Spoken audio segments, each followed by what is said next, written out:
അപ്പോൾ എത്ര ദിവസമായിട്ട് വന്നിട്ട്? 15 ദിവസമായി അല്ലേ? അപ്പോൾ എങ്ങനെയുണ്ട് ഇവിടുത്തെ തീറ്റയും കൃഷിയൊക്കെ എങ്ങനെയുണ്ടായിരുന്നു? വളരെ കുറവാണ്. കഷ്ടിച്ച് മേടിക്കാം, അത്രേ ഉള്ളൂ. അത് ഇപ്പൊ ഈ ഒരു കാര്യം ചോദിച്ചോട്ടെ, ഈ താറാവ് ഇങ്ങനെ ഇവിടെ കയറി ഇറക്കുമ്പോ ഇങ്ങനെ താഴ്ത്തുന്നാണല്ലോ ഇങ്ങനെ കുത്തുന്ന് പറഞ്ഞ് കൊത്തി എടുക്കുന്നില്ല? അതല്ലേ, അതെന്താ കാരണം? അവരുടെ ജീവിതം അതാണല്ലേ. സാധാ കോഴീനെ പോലെ ഇവർക്ക് വെള്ളത്തിൽ നിന്ന് കിട്ടും, വെള്ളത്തിൽ നിന്നും കരയിൽ നിന്ന് കിട്ടും. നാടൻ കോഴിക്ക് വെള്ളത്തിൽ നിന്ന് കിട്ടത്തില്ല അല്ലേ? അപ്പോ നിങ്ങള് എന്നാ യാത്രയാന്ന്? ഞങ്ങള് ചിലപ്പോ ഇന്ന് അല്ലെങ്കിൽ നാളെ. അപ്പൊ മുട്ടകളൊക്കെ ആൾക്കാർ മേടിച്ചിട്ട് പോകുന്നുണ്ടല്ലേ? അത് ചുട്ടപ്പം പോലെ വെട്ടി തരുന്നുണ്ട്. അപ്പൊ നിങ്ങൾക്ക് അത് സ്റ്റോക്ക് ചെയ്യേണ്ട കാര്യമൊന്നുമില്ല അല്ലേ? അപ്പൊ ഇനി അടുത്ത യാത്ര എങ്ങോട്ടാ?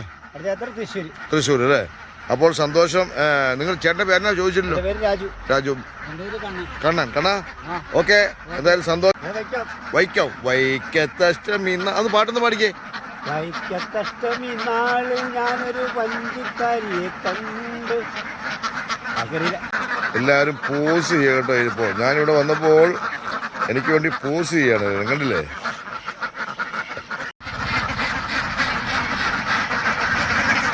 Good morning.